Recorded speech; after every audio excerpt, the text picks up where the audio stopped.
السلام عليكم جايز وإذا سلام السود هذا ما تحجوا اسطنبول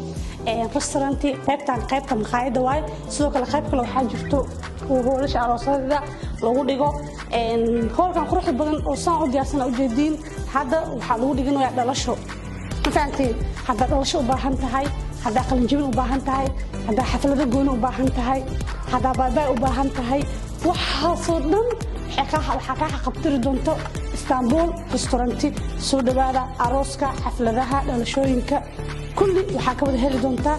macala cuntada meelaha oo dadka lamaanaha ku sheekaystaan jawi degan انت اي نوع معمعان وحول بكافيه مال والبا يعني انك بدلت الشراء اكل دونتا اسطنبول سو دواده دمانتينو aad u mahadsantihiin bye bye